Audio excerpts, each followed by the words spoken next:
பிரியமானவர்களே, இந்த அருமையான ஓய்வு நாளிலும் தேவ சமூகத்துக்கு வந்தவங்க ஒவ்வொருவரையும் இயேசுவின் நேற்று நாமத்தினாலே அன்பின் வாழ்த்துக்கள். இந்த நாளிலும் காலை வேளையில தேவன் பேசுவார் என்று விசுவாசித்து வந்திருக்கீங்க. நிச்சயமாகவே கர்த்தர் உங்களை ஆசீர்வதிப்பார். வேத வசனம் என்பது தேவனுடைய வார்த்தை. அந்த வார்த்தை நமக்குள்ளாய் ஜீவனை கொடுக்கிறதா இருக்கிறது. ஹல்லேலூயா. அது மாத்திரமல்ல, அந்த வார்த்தையை நீங்கள் விசுவாசிக்கும் பொழுது தேவனுடைய மகிமையை நீங்கள் காண்பீர்கள். இப்பொழுதும் அந்த வேத வசனங்களுக்கு நேராக நம்முடைய கவனத்தை திருப்பும். அதற்கு முன்பதாக கண்களை மூடி நாம் ஜெபிப்போம். ஸ்தோத்திரம் ஆண்டவரே, உம்மை துதிக்கிறோம் ஆண்டவரே. அப்பா பிதாவே, நீர் பேசும் தெய்வம் ஆண்டவரே. அப்பா எங்களோடு கூட நீர் முகமுகமாய் பேசுகிற தெய்வமாய் இருக்கிறீர். நன்றி அப்பா. இந்த வேளையில யூடியூப் மூலமா பார்த்து கொண்டிருக்கிற ஒவ்வொரு பிள்ளைகளுக்காக அடியேன் ஜெபிக்கிறேன் ஆண்டவரே. அப்பா பிள்ளைகளுடைய எதிர்பார்ப்புகளை நீர் கர்த்தர் அறிந்திருக்கிறீர் ராஜா. அவர்களுக்கு ஏற்ற வார்த்தைகளை கொடுத்து வழி நடத்தும், ஆசீர்வதியும், தடைகளை நீக்கி போடுங்க. கர்த்தர் தாமே கூட இருந்து நடத்தும். இயேசுவின் இணையற்ற நாமத்தினாலே முழுவதுமா இந்த பிள்ளைகளை ஒப்பு கொடுக்கிறேன். என் கர்த்தர் தாமே இந்த பிரசங்கத்தையும் ஆசீர்வதியும், தடைகளை நீக்கி போடும். இயேசு நாமத்திலே ஜெபிக்கிறோம் நல்ல பிதாவே. ஆமென், ஆமென். ஹல்லேலூயா. இயேசு நல்லவர், அவர் கிருபை என்றும் உள்ளது. ஒவ்வொருவருடைய வாழ்க்கையில எது ரொம்ப முக்கியம்னா தேவனுடைய வார்த்தை தான் முக்கியம். அந்த வார்த்தை தான் ஒவ்வொருடைய வாழ்க்கையில வெளிச்சத்தை கொண்டு வருகிறது, ஆசீர்வாதத்தை கொண்டு வருகிறது. விடுதலையாய் நம்முடைய ஆவிக்குரிய வாழ்க்கை நடத்துவதற்கு வேத வசனம் அவசியமா இருக்கிறது. ஆமென், ஹல்லேலூயா. இந்த வாரத்திலும் கர்த்தர் கொடுக்கிற வேத வசனத்துக்கு நேரா நம்முடைய கவனத்தை திருப்புவோம். சங்கீதம் 22ஆம் அதிகாரம் 24ஆம் வசனத்தை நாம் வாசிப்போம்.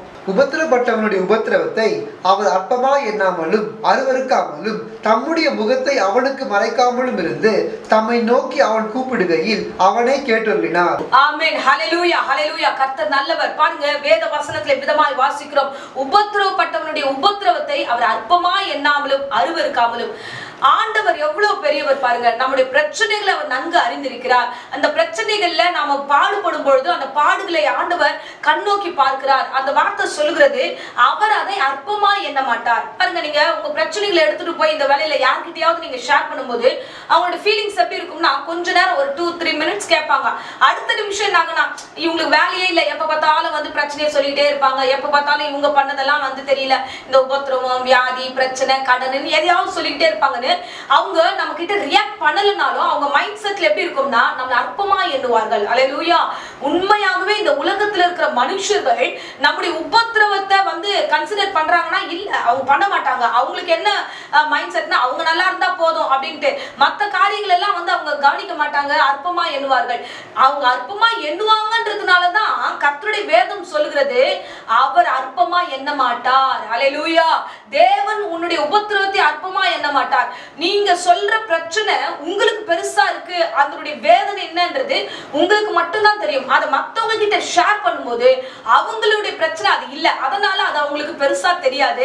அதனால அவங்க அதை அற்பமா எண்ணுகிறாங்க. எப்பயுமே இவங்க பிரச்சனையோட தான் இருப்பாங்க, எப்பயுமே இவங்க வேதனையோட தான் இருப்பாங்க, எப்பயுமே இவங்க இப்படிதான், இந்த பர்சனா இவங்க இப்படிதான் அப்படின்னுடுவாங்க. ஹல்லேலூயா, ஹல்லேலூயா. கர்த்தர் நல்லவர், கர்த்தர் நல்லவர்.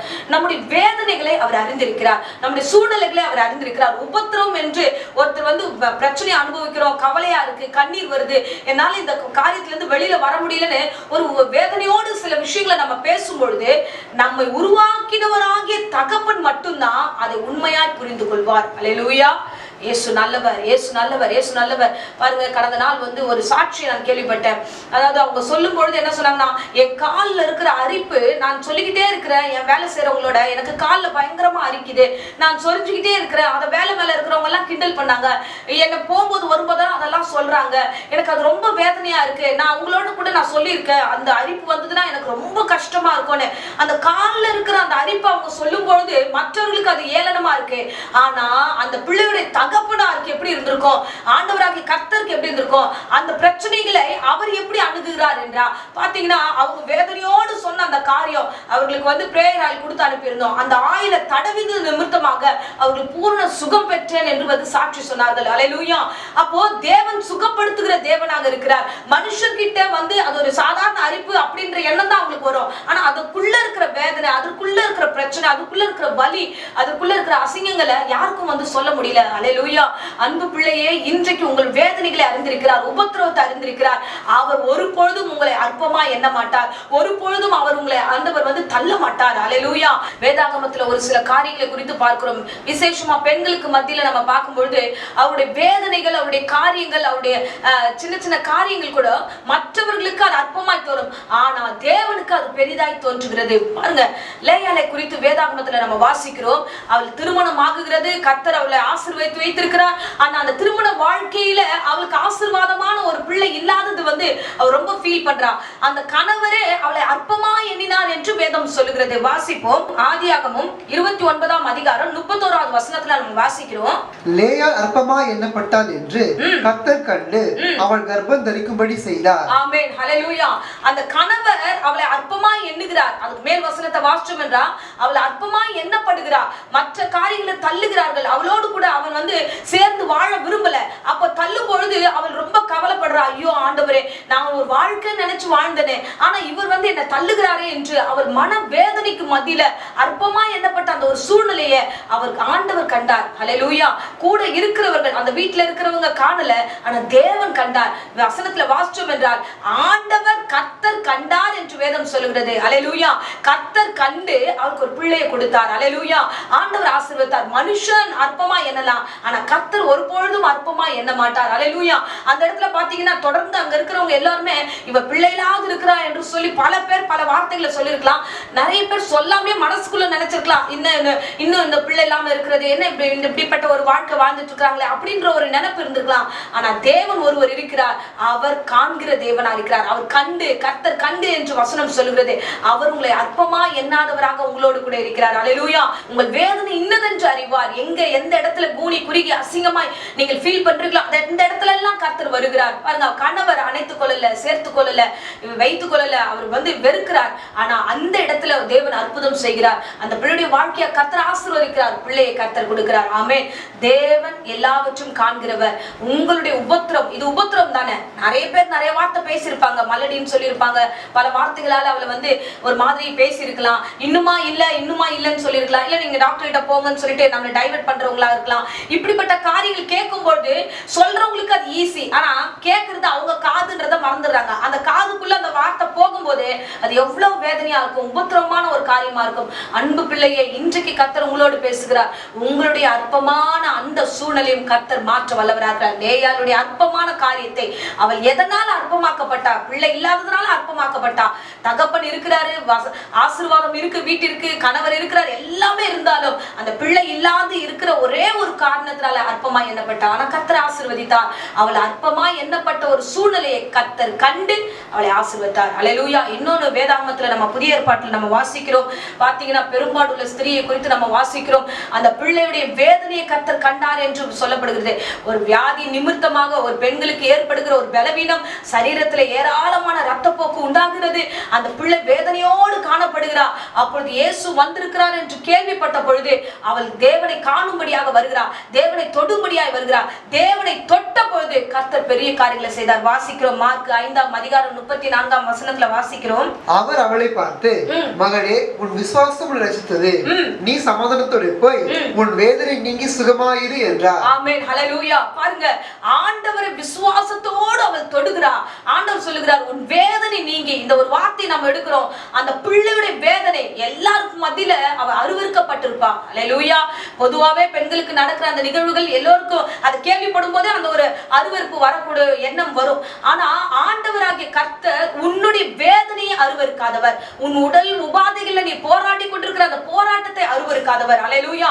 அதுதான் உபத்திரப்படுகிறவனுடைய உபத்திரவத்தை ஆண்டவர் அற்பமாகவும் அருவருக்காமலும் கர்த்தர் இருக்கிறார். அல்லேலூயா. ஏன்னா அவர்தான் படைத்தார், அவர்தான் உங்களை உருவாக்கி இருக்கிறார். இந்த வேதனையோடு கூட நீங்கள் ஒருவேளை வியாதியோடு கூட காணப்பட்டிருந்தீங்கன்னா தேவனை தேடும் போதே நிச்சயமாய் உங்களை ஆசீர்வதிக்க வல்லவராய் இருக்கிறார். அந்த இடத்துல அவள் தொடர்ந்து வருகிறார். பிரச்சனைகள் அங்க வந்து பார்த்தா கர்த்தர் கிட்ட சேரவே முடியாது, இயேசு கிட்ட சேரவே முடியாது, இயேசு பக்கத்துல வரவே முடியாத அளவுக்கு அங்க ஜனக்கூட்டம் அதிகமா இருந்தது. அவள் ஒன்றே ஒன்று யோசித்தா, நான் ரொம்ப மோசமான நிலைமையில இருக்கிற, பல மருத்துவமனைக்கு போயிருக்க, பல பணங்களை செலவு பண்ணி இருக்கிற, ஆஸ்தியை செலவு பண்ணி எல்லாத்தையும் பண்ணியும் ஒரு பிரயோஜனமும் இல்ல, எல்லாருக்கும் மத்தியில நான் வெக்கத்தோடு காணப்படுகிறேன். இப்படிப்பட்ட ஒரு வியாதியில ஒரு பிள்ளை ரொம்ப நாளா இருக்கிறான்னா கண்டிப்பா உறவு மத்தியிலே ஆகட்டும், இல்லைன்னா சொந்த பந்தத்துல, இல்ல பக்கத்து வீட்டுல இருக்கவங்க, வீட்டுல இருக்கிறவங்க, அவங்க எல்லாம் எப்படி பார்த்திருப்பாங்க, அவளை பார்த்த பார்வை எப்படி இருந்திருக்கும்? அதுல கலங்கி போய் வேதனையோடு கூட எவ்வளவு கூட்டமானாலும் சரி, இயேசுவை தொடுவதே முக்கியமான காரியம், இயேசு இடத்துல கடந்து போவதே முக்கியமான காரியம் என்று தொடர்ந்து அவள் கடந்து போனா. அல்லேலூயா. ஆண்டவர் அந்த இடத்துல ஒரு அருமையான ஒரு வார்த்தை சொல்வார், என்னை தொட்டது யார் என்று கேட்பார். ஒரு வசனத்துல நம்ம வாசிக்கும் போது பார்த்தோம்னா, என்னை தொட்டது யாருன்னு கேட்கும்போது கூட இருக்கிற பேதுருவும் மற்ற சீஷர்கள் கேட்கிறாங்க, ஆண்டவரே இவ்வளோ பேர் இருக்கிறாங்க உங்களை சுற்றி, என்னை தொட்டது யாருன்னு எப்படி ஆண்டவரே நீங்க கேட்குறீங்க அப்படின்னா, அவ்வளவு கூட்டத்திலையும் விசுவாசமா தொட்ட அந்த பிள்ளை, விசுவாசத்தோடு தேவ சமூகத்துல வந்து அந்த பிள்ளையை கர்த்தர் கண்டார். அதாவது வேதனை அதிகமாகும் போது நம்பிக்கை பெருகுகிறது அவளுக்கு. அல்லேலூயா. உன் வேதனை அதிகமா இருக்கு, உங்க உபத்திரம் அதிகமா இருக்குன்னா உங்களுடைய நிலைமை எப்படி இருக்குன்னா, இன்னுமாய் கர்த்தரிடத்துல நெருங்குகிற ஒரு பிள்ளையா இருக்க வேண்டும். நீ நெருங்கினீங்கன்னா நீங்கள் தேவனை தேடுவீர்கள் என்றால் உண்மையாகவே சொல்லுகிறேன், நீ எந்த வேதனையில இருந்து ஜோமன் இருந்தாலும் அந்த வேதனை தள்ளாதவர், உன்னை அருவருக்காதவர், உன்னை அற்பமா எண்ணாதவர், உன்னை தம்மோடு கூட சேர்த்துக் கொள்கிறார். அதுதான் அழகாய் சொல்லுகிறார் ஆண்டவர். வேதனை நீங்கி நீ சமாதானத்தோடு போ, பயப்படாத, நீ சமாதானத்தோடு போ, உன் வேதனை நீங்கி நீ சுகமா இருப்பாய். அல்லேலூயா.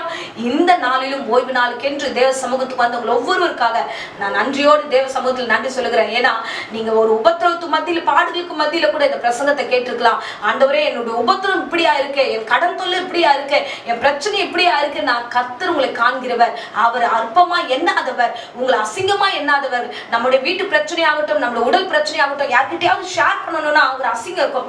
இதை போய் அவங்க கிட்ட எப்படி நம்ம சொல்றது, எனக்கு இந்த மாதிரி பிரச்சனை எப்படி போய் சொல்றதுன்னு நம்மளே ஒரு மாதிரி நம்ம யோசிப்போம். ஆனா கர்த்தர் ஒரு பொழுதும் உங்களை அருவருக்காமல் உங்களை அடைத்துக் கொள்ளுகிறவர். உங்களை சமாதானத்தோடு போங்க, உன் வேதனை நீங்கும், உன் காரியம் நீங்கும், உன் உபத்திரவத்துல நான் உன் கூடவே இருந்து உன்னை நடத்துவேன் என்று சொல்கிறார். அல்லேலூயா.